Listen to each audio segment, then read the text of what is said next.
อรุณสวัสดิ์เช้าวันใหม่วันนี้กลับมาวัดแล้วน้องไก่รออยู่และน้องไก่ก็ไก่รออยู่ฝนตกเป็นไงบ้างลูกแฉะไหมไก่ว่าแฉะดีชอบเลยมีอาหารธรรมชาติกินมีอาหารจากธรรมชาติกินมาเรื่องผมไปดูน้องเหมียวก่อนดูน้องเหมียวก่อนมาทางนี้ดีกว่าไก่รอเดียวนะลูกจะรอไหมไก่รอไหมรอเนาะ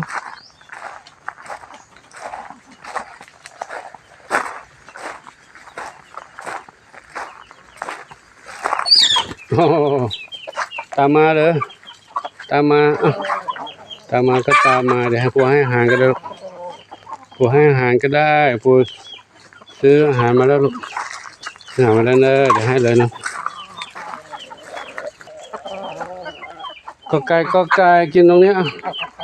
ปูให้อาหารแล้ว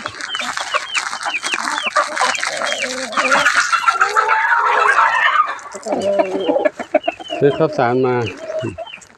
ทำมาว่าจะไว้หุงให้เหมียวให้หลวงปู่ได้ให้ไก่ไม่ต้องหุงกันนะไก่กินข้าวสารได้แล้วเนาะไก่กินข้าวสารได้ไก่กินข้าวสารก่อนเลยครับ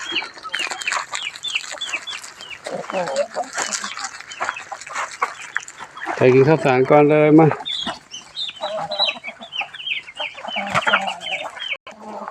ก็ไก่กินกันอยู่ตรงนี้นะเดี๋ยวกูไปดูน้องเหมียวในบ้านนะลูกนะ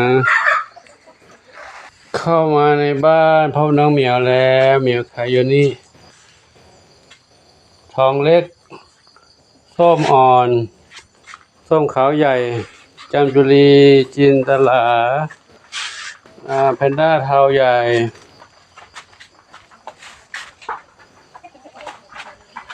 ชอบปากกาซับสวีศรีสุดา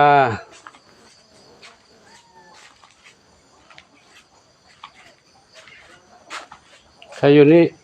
ส้มขาวเล็กส้มขาวใหญ่นวรัตน์เพชรดำน้อยยังไม่ลงที่นอนเหรอนวรัตน์เพชรดำน้อยนวรัตน์นอนอยู่นี่ นวรัตน์นอนที่นี่มาทางนี้ใครบุญชัยอยู่ในบ้านบุญชัยอยู่ในบ้านบุญชัยคณะฝนตกแฉะๆเนาะอยู่ในบ้านสบายดีพื้นแห้งนอนสบาย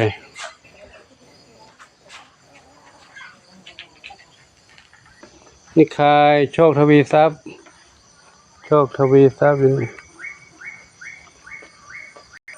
เต่าทองน้องมีบุญอยู่นั่นนะเต่าน้องมีบุญ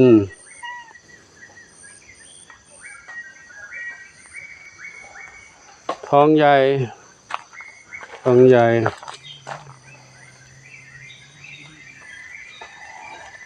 นกันนะกวนกันลูกมันกวนกันทองใหญ่ชอบกวนเขาเนี่ยดูอาการนักเลงใหญ่หรือ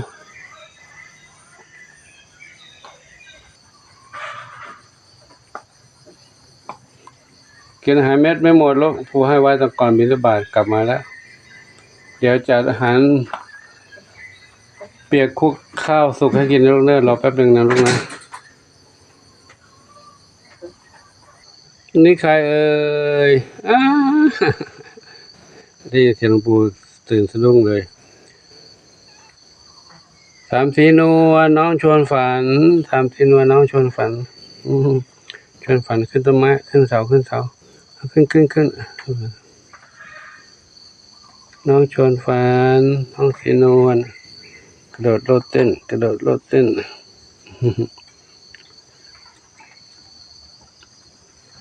จะเอ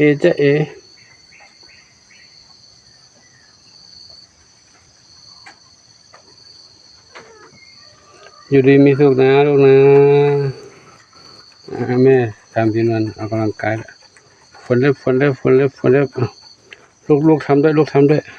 แม่ทำแม่นำแล้วลูกทำตามดิเดี๋ยวอีกหนึ่งเหมียวกินอาหารอยู่นู่นจุ๊บ ตอนนี้น้องหนึ่งเดียวกับน้องมีสุขกินอาหารจุบอยู่มีสุขกินอาหารจุบน้องหนึ่งเดียวกินอิ่มแล้วนอนอยู่บนนี้ละดูว่ายังไม่หิวเนาะนอนอยู่ด้วยกันสองเหมียวไม่เหงาเนาะสองเหมียวเล่นกันได้คุยกันได้เล่นกันได้เนาะเจ๊ใครเอ่ย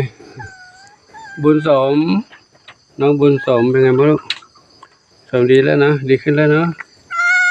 จ้าครับยาออกมาเหรอออกมาข้างนอกเขากัดเราอีกรอสัก2-3 วันนะลูกเนาะให้หายดีก่อนให้แผลหายดีก่อนค่อยออกมานะอยู่ในนั้นก่อนนะลูกเนาะอยู่นั้นก่อนนะ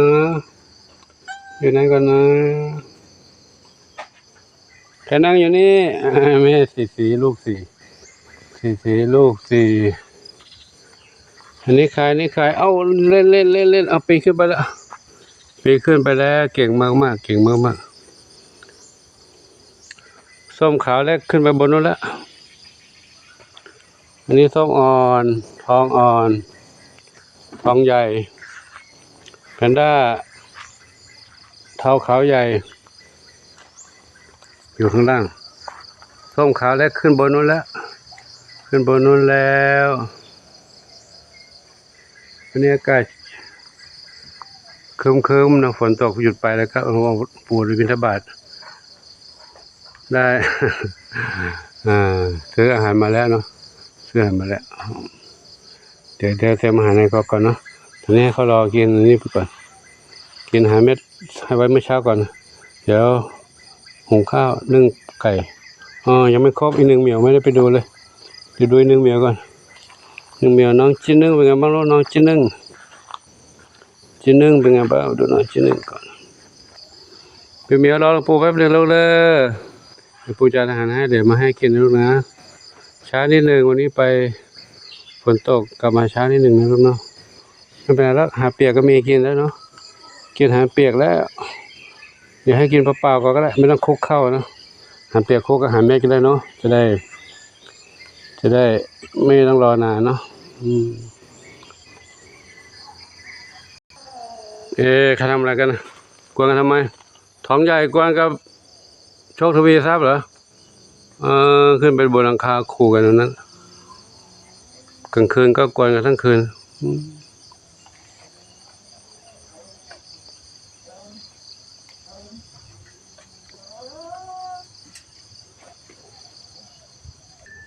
น้องจิ้นนึ่งแน่นิ่งไปแล้วเนาะทนพิษบาดแผลไม่ไหวเนาะคงจะเจ็บหลายอย่างครับก็ขอน้องไปดีนะหลวงปู่ขอถ่ายภาพใกล้ๆในกรงนี่นะเป็นภาพที่ไม่น่าดูเป็นภาพที่โหดหูนะครับขอให้น้องไปดีลูกเด้อไปสู่ภพภูมิที่ดีลูกนะอนิจจาวัฏสังขาราอุปัฏฐวายธรรมิโนอุปชิตวานิโรชันติเตสังวูปสมโมทุกโขครับเขาเจ็บมาหลายวันนะเจ็บมาโดนเขากัดแล้วก็ท้องบวมไม่ทราบเป็นอะไรข้างในไปหาหมอมาหลายรอบแล้วเขาไม่หมอก็ไม่หายไปข้างในนะก็เขาจับไปแล้วนะส่วนเหมียวที่อยู่ที่นี่ก็ขออยู่ดีมีสุขนะครับอยู่ดีมีสุขอยู่รอดปลอดภัยจากอันตรายทั้งหลายทั้งปวงศรีสุดาเข้ามาอยู่ข้างในนี้ด้วยแล้วศรีสุดา